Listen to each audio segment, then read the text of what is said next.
ಯಾವಾಗಲೂ ಇಲ್ಲಿ ತ್ರಿವಿಕ್ರಮ್ ಮತ್ತೆ ಭವ್ಯ ಅವರ ಮಧ್ಯೆ ನೀವು ಒಂಥರ ಸಿಕ್ಕಾಕೋತಾ ಇದ್ರಿ, ಅಂದರೆ ಸಣ್ಣ ಪುಟ್ಟ ಜಗಳಗಳು ಇದ್ದಾಗ ಅದು ಕೂಡ ಡಿಸ್ಕಸ್ ಆಗಿತ್ತು ಸುದೀಪ್ ಸರ್ ಮುಂದೆ. ಸೊ ಇದ್ರ ಬಗ್ಗೆ ಸರ್.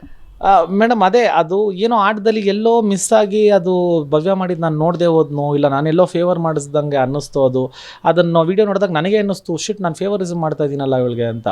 ಸೊ ಅದಾದಮೇಲೆ ನಾನು ನನ್ನ ಆಟ ಕಂಪ್ಲೀಟಾಗಿ ಚೇಂಜ್ ಮಾಡ್ಕೊಂಬಿಟ್ಟೆ. ನನಗೆ ಯಾವಾಗ ಬಂದು ಸುದೀಪ್ ಸರ್ ವಾರ್ನಿಂಗ್ ಕೊಟ್ಟರು, ನೀನು ಮಾಡ್ತಾ ಇರೋ ತಪ್ಪು, ಇದು ಮಾಡಬಾರ್ದು, ಇಟ್ ಇಸ್ ನಾಟ್ ಯ ಗೇಮ್ ಅಂತ ಹೇಳಿದ್ರು, ನನಗೆ ಅನ್ನಿಸ್ತು ಹೌದಪ್ಪ ನಾನು ಈ ಥರ ಮಾಡಬಾರ್ದು. ಯಾಕಂದರೆ ನಾನು ಹೋಗಿದ್ದ ಒಳಗೆ ನಾನು ಒಬ್ಬನೇ ಸಿಂಗಲಾಗಿ ಆಡ್ತೀನಿ ಅಂತ, ಇದೇ ನನ್ನ ಆಟ ನಾನೇ ಚೇಂಜ್ ಮಾಡ್ಕೊತಾ ಇದ್ದೀನಿ ಅಂತ. Unless Sudeep sir told me ನನಗೆ ಅದು ಅರ್ಥ ಆಗಿರಲಿಲ್ಲ. ಸುದೀಪ್ ಸರ್ ಹೇಳಿತ್ತು ಆ ಕ್ಷಣದಲ್ಲೇ ಅರ್ಥ ಮಾಡ್ಕೊಂಡು ನಾನು ಗೇಮ್ನ ಚೇಂಜ್ ಮಾಡಿಕೊಂಡೆ. And that is why I came to the finale as well. All credits to Sudeep sir. Thank you. ಮತ್ತೊಂದು ಸರ್, ತ್ರಿವ್ಯ ಜೋಡಿ ಬಗ್ಗೆ ಫ್ಯಾನ್ಸ್ಗೆ ವಿಶೇಷವಾದಂಥ ಪ್ರೀತಿ ಇದೆ.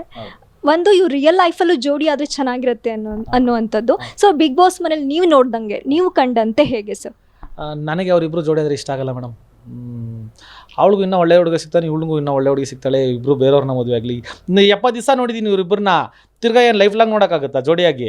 ಬೇಡ ಬೇರೆಯವ್ರ ಮದುವೆ ಅಟ್ಲೀಸ್ಟ್ ಕಲರ್ಫುಲ್ ಆಗೋರ್ಗೂ ಕಾಣಿಸ್ತಾರೆ ಫ್ರೇಮಲ್ಲಿ. ನನಗೋಸ್ಕರ ಆದರೂ ಅವ್ರು ಬೇರೆಯವ್ರ ಮದುವೆ ಆಗಲಿ.